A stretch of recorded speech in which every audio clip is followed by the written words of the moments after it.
Bonjour à tous, donc, je suis Thierry Cornu, je travaille chez Horiware, je travaille sur la sécurité des systèmes industriels depuis plusieurs années. Alors je vais commencer par rassurer tout le monde, l'objet de cette présentation n'est pas de désosser Stuxnet, ça a déjà été fait très souvent et c'est pas le problème, ou c'est pas l'objet de la présentation. Donc quand j'ai réfléchi à préparer cette présentation et réfléchi à ce dont je voulais vous parler aujourd'hui, j'ai d'abord envisagé de vous parler de ce dont je parle habituellement. De quoi je parle habituellement? De la montée des risques. Pourquoi est-ce que c'est important, la sécurité de ces systèmes industriels? En quoi, chaque année, on a de plus en plus d'indices qui montrent qu'il faut s'en préoccuper, qu'il faut vraiment faire quelque chose. Et ensuite, par quel bout on prend le problème? Quelles sont les étapes typiques? Et en quoi la sécurité de ces systèmes industriels, c'est une discipline un peu nouvelle qui est différente de la SSI, où il y a des différences. Alors l'avantage, quand on parle toujours de la même chose, c'est qu'on finit par maîtriser son sujet à fond, mais enfin c'est quand même un petit peu embêtant, d'année en année, d'avoir la même chose à dire. Et donc la question que je me suis posée, c'est, finalement, Stuxnet, ça fait 5 ans. Pour être plus juste, ça fait 4 ans et demi. Ça fera 5 ans en juin prochain. Est-ce qu'on avance dans nos entreprises industrielles sur le traitement de la problématique des systèmes industriels? Est-ce qu'on avance suffisamment vite? Et dans les cas où on n'avance pas suffisamment vite, quels sont les freins et pourquoi? Donc c'est l'objet de la présentation d'aujourd'hui. Donc Stuxnet, en 2010, ça a fait couler beaucoup d'encre. Pourquoi? C'était le premier, un petit peu. Rappelez-vous, en 2010, on avait encore découvert, je parle des chercheurs non gouvernementaux, aucun virus ou aucun malveillant avec ce degré de sophistication. Et quand on envisageait les scénarios de risque avec des industriels, les scénarios auxquels Stuxnet les scénarios correspondants, on les aurait considérés comme tout à fait improbables. Et donc, évidemment, ça a été une prise de conscience pour chacun. Donc depuis, évidemment, on en a trouvé un certain nombre d'autres, puisque une fois qu'on sait ce qu'on cherche, on finit par en trouver. Donc chaque année, il y a une entreprise de sécurité qui dit « Ah, moi j'en ai trouvé un, je vais l'appeler Dragonfly. » Voilà. Donc on a des indices, on voit que le risque augmente. Aujourd'hui, Stuxnet reste quand même le cas d'école d'une tentative de sabotage effective. C'est-à-dire qu'il n'y a pas d'autres tentatives documentées qui aient franchi la ligne rouge d'essayer de saboter. Donc ça, c'est un problème particulier pour les industriels en termes de perception du risque. Est-ce qu'il y a un vrai risque par rapport à des attaques de ce niveau-là? Ça, c'est une des problématiques. Donc Stuxnet, ça a fait couler effectivement beaucoup d'encre. On en a énormément parlé. Pas toujours pour le meilleur, c'est-à-dire on a aussi dit des bêtises. Et puis, à un moment donné, on a eu des questions de certains industriels. Mais finalement, ça c'est une arme de guerre. Moi je ne suis pas concerné, je ne suis pas menacé par la NSA, par le Mossad. Est-ce que j'ai vraiment besoin de protéger mes systèmes d'attaque de ce niveau-là? Et de toute façon, si j'essayais, est-ce que j'y arriverais? Ça a déclenché quand même une prise de conscience globale, tout le monde en a parlé. Et il y a un certain nombre de secteurs industriels qui, dès 2011, ont commencé à réviser leur réglementation. Par exemple, le secteur du nucléaire, pour des raisons qu'on peut évidemment comprendre. Et puis évidemment, ça, comme on en a beaucoup parlé, ça a donné beaucoup de bonnes idées à tout le monde et aussi aux mauvaises personnes. Et donc, on peut aujourd'hui télécharger gratuitement des exploits pour les systèmes industriels, les automates, etc. Donc la perception du risque, elle augmente quand même. Alors on ne va pas passer dans le détail de ces chiffres parce que j'ai que 20 minutes de présentation, mais les gens qui sont intéressés pourront regarder les détails sur le site du CLUSIF, parce que je pense que les présentations seront disponibles. La perception du risque augmente chaque année dans les entreprises industrielles. Les entreprises industrielles découvrent de plus en plus souvent effectivement qu'elles sont affectées par des virus. On vient de voir l'exemple de RTE. Voilà. Donc, qu'est-ce qu'on observe aujourd'hui comme avancée dans les industries en France? Alors, je suis désolé, effectivement, pour les gens au fond de la salle, c'est un petit peu petit. Les étapes de la mise à niveau de la sécurité d'un système industriel, je dirais dans un contexte post-Stuxnet, ça se passe toujours un petit peu de la même manière. Alors, il peut y avoir des variantes, mais la première étape, alors pas de surprise pour les gens de la SSI, c'est mettre en place ou mettre au carré sa gouvernance. Et ça implique une étape extrêmement importante qui est de décider qui va être responsable de la sécurité des systèmes industriels. Alors il se trouve que pour les systèmes industriels, c'est plus compliqué que pour l'ESI, on va en reparler. Et donc ça peut être un des freins.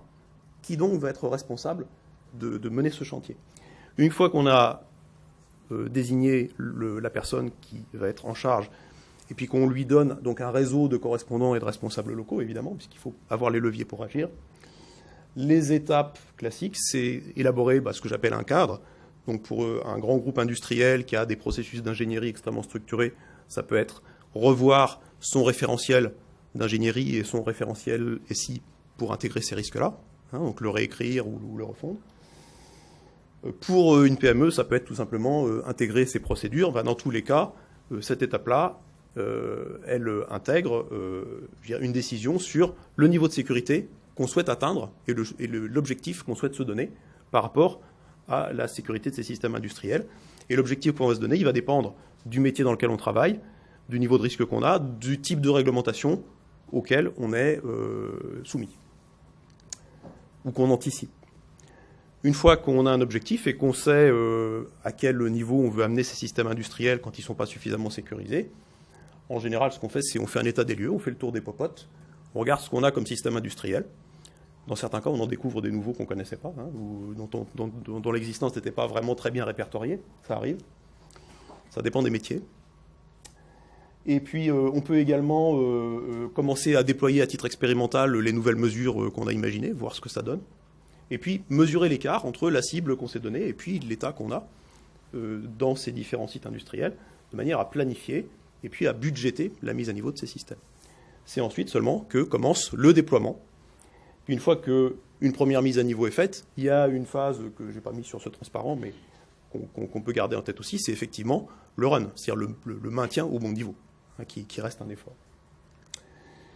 Donc sur ce transparent, j'ai fait figurer la ligne de temps de ce processus pour un certain nombre de grandes entreprises françaises pour lesquelles il se trouve que je connais à peu près la ligne de temps qu'on peut observer. Donc, il ne s'agit pas là, l'objectif n'est pas de faire un aperçu global de l'ensemble du marché de la sécurité industrielle sur le territoire français. Ça n'a pas du tout prétention à être objectif. Mais il y a là un certain nombre notamment de grands donneurs d'ordre ou de grands industriels qui ont démarré un processus de sécurisation de leurs installations. Qu'est-ce qu'on peut voir sur cette planche? Alors, on peut voir deux choses intéressantes.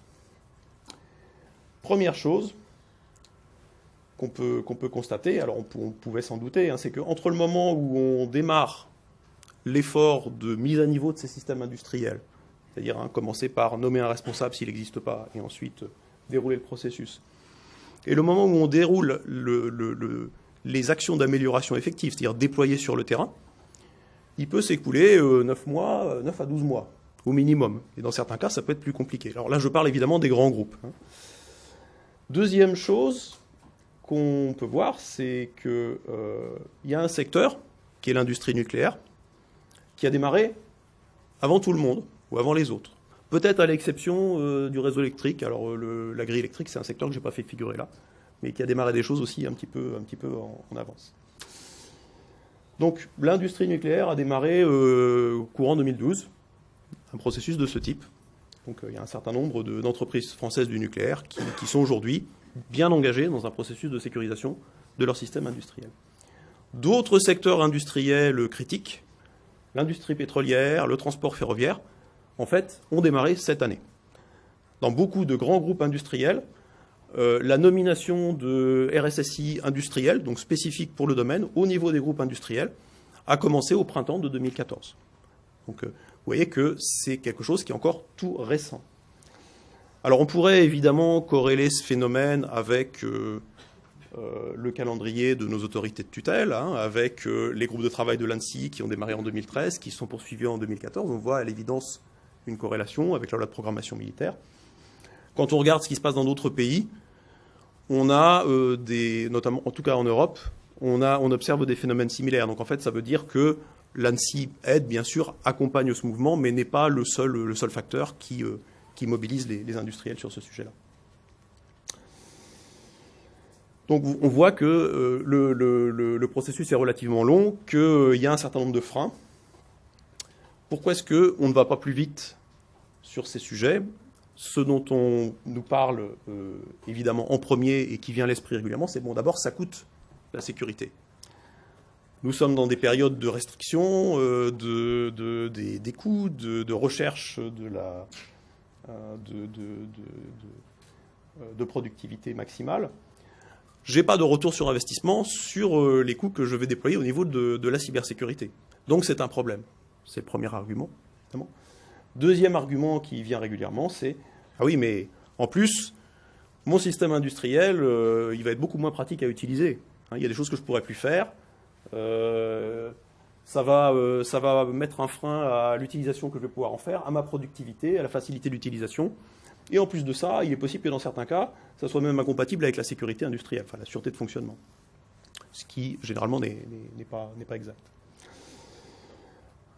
Ces arguments-là, qui quelque part, ou ces préoccupations-là, qui sont légitimes, on ne peut pas les attaquer de front. Notamment le coût.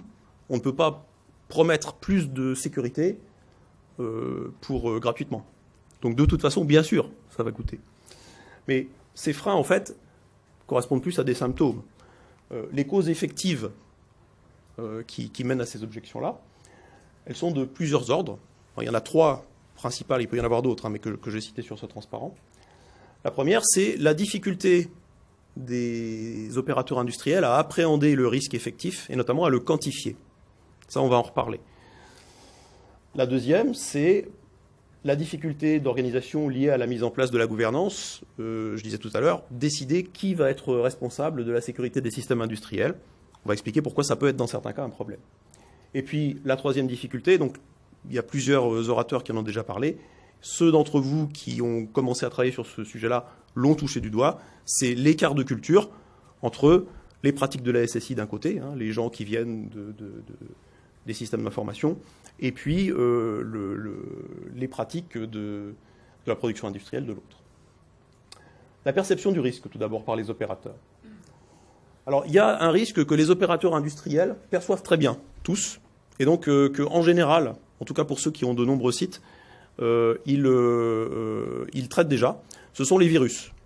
Et là, on parle des virus généralistes qui se baladent sur Internet, à la recherche de PC à enrôler dans des botnets ou à la recherche de vos numéros de carte de crédit.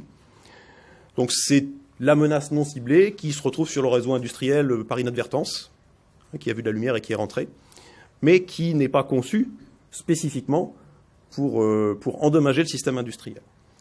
Donc cette menace-là, tout le monde est concerné, tous se sentent concernés, ils l'observent. Quand on a plusieurs dizaines de sites industriels, quand on est donc un industriel de taille moyenne de ce point de vue-là, régulièrement on observe des virus, peut-être pas tous les ans, mais tous les 2 ans, tous les 3 ans.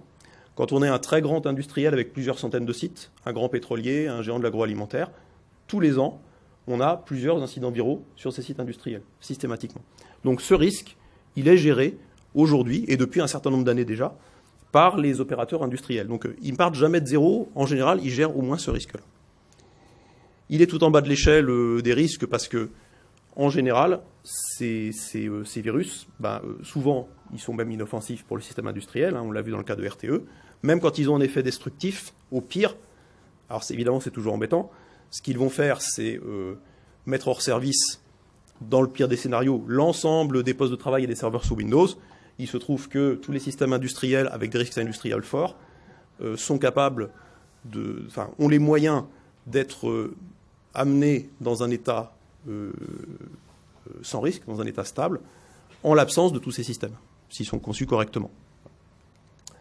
Donc à l'autre bout de l'échelle, évidemment, on a Stuxnet. Le risque étatique.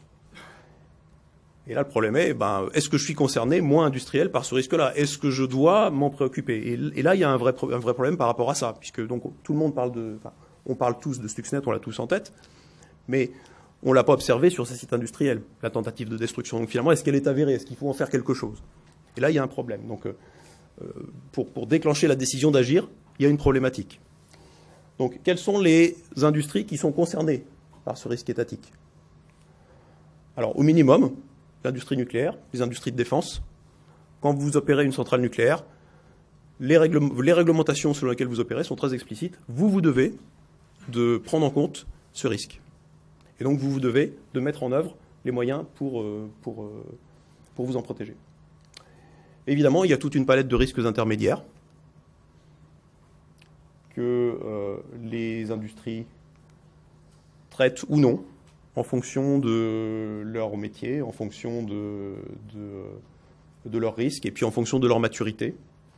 Bon, souvent, le risque des hackers amateurs et peut-être des employés, l'employé indélicat, donc l'acteur interne malveillant, est traité par la majorité des entreprises. Quand on commence à parler d'activistes, de cyberterroristes, donc de violences de nature politique, les entreprises qui se sentent concernées et qui ont à traiter ce risque, évidemment, elles sont moins nombreuses, mais typiquement quand on est une industrie exposée médiatiquement, comme par exemple l'industrie aéroportuaire en ce moment avec ce qui se passe autour de Nantes, quand on est une entreprise qui exploite des sites industriels dans des zones sensibles géopolitiquement, par exemple au Moyen-Orient, on se préoccupe de ces risques-là. Donc vous voyez qu'en fait, les opérateurs industriels, ils ont toute une palette de risques sur leur système industriel qu'ils ont à considérer. Donc en bas, ils ont des risques avérés, d'occurrences relativement fréquentes, mais d'impact modéré, notamment les virus tout en bas. Et donc ça, évidemment, ils s'en préoccupent dans le cadre de leur processus interne de gestion des risques habituels. Et puis tout en haut, ils ont des risques pour lesquels, à l'analyse, on est quelquefois et même assez souvent capable de montrer que en théorie, il peut y avoir un impact catastrophique si la menace se réalise. En revanche, aujourd'hui en Europe, les occurrences restent rarissimes. Donc comment quantifier ce risque-là? On ne sait pas le faire. Donc ça, c'est un des freins. Donc vous voyez que pour les risques en bas de l'échelle, l'opérateur industriel, il va agir spontanément dans le cadre de son processus interne de gestion des risques. Pour les risques tout en haut de l'échelle, en général, ce qui va inciter l'opérateur industriel à agir dans l'état actuel, c'est l'évolution de la réglementation. Parce que là, en fait, la mise en conformité, c'est le moteur qui va le persuader, le contraindre d'allouer les budgets et de mettre en œuvre des plans d'action. Alors, un autre type de réflexe que l'opérateur industriel va avoir également, on n'aura probablement pas le temps de le couvrir, donc je vais passer rapidement, c'est le transfert du risque, c'est-à-dire l'assurance. Il se trouve qu'aujourd'hui, dans la mesure où c'est extrêmement difficile, les conséquences catastrophiques de cyberattaques, de quantifier leurs risques, c'est très difficile de les assurer. Donc c'est quelque chose qui, aujourd'hui, est très difficile à faire. Un mot sur comment on va décider qui est responsable de la sécurité du système industriel. D'où vient la difficulté dans le cas des systèmes industriels? Dans les grandes entreprises, on a d'un côté les DSI, qui exploitent les systèmes d'information d'entreprise et qui sécurisent les systèmes d'information d'entreprise. De l'autre, on a les directions industrielles, qui exploitent l'appareil de production, et notamment tous les aspects numériques et les systèmes de contrôle industriel qui vont avec. Alors en plus, dans un certain nombre de cas, les directions industrielles, elles sont multiples, il n'y en a pas une, il y en a plusieurs, donc il y a plusieurs têtes. Donc la question, évidemment, c'est où va-t-on mettre la cybersécurité de l'appareil de production industriel? On peut la mettre d'un côté ou de l'autre. Il n'y a pas une seule bonne réponse qui marche dans tous les cas, et vous voyez que pour mettre d'accord la DSI d'un côté et les directions industrielles de l'autre, il faut monter dans l'entreprise à un niveau de décision qui est au-dessus. Et donc ça veut dire il faut que l'entreprise soit suffisamment mature pour que, peut-être en comité de direction, on arbitre sur qui va être responsable. Et c'est pour ça que, pendant longtemps, ce problème-là était difficile à régler pour les entreprises. Aujourd'hui, on l'a vu, donc depuis 2014, les entreprises commencent à créer, au niveau des grands groupes industriels, des postes au niveau groupe de RSSI industriel. Et donc, ce problème se débloque. Évidemment, donc dernier frein, et donc ça on en a déjà parlé, c'est le fossé culturel. Au niveau des équipes de sécurisation, eh bien, on a besoin de mélanger les métiers de la sécurité du SI et puis les métiers qui connaissent les architectures de ces systèmes de contrôle industriel et qui savent les modifier. Mais en fait, cette problématique interculturelle, elle est présente également au niveau des équipes de direction, DSI d'un côté et direction industrielle de l'autre. Elle est présente au niveau des exploitants, et puis elle est présente aussi, alors bon, c'est le sujet que j'ai sauté, au niveau des assureurs, même problématique. Aujourd'hui, on a besoin d'une approche interdisciplinaire. Donc conclusion, vous voyez que c'est un processus de maturation qui est relativement lent, qui commence à se généraliser, à décoller depuis 2014, et donc il va y avoir une accélération en 2015. Donc les choses bougent, elles bougent lentement, mais elles bougent. Et donc la clé, c'est vraiment le développement de la sécurité de ces systèmes industriels comme une discipline à part entière, nouvelle, qui nécessite de mélanger et de mettre ensemble des métiers qui n'avaient pas forcément l'habitude avant de travailler ensemble. Je vous remercie.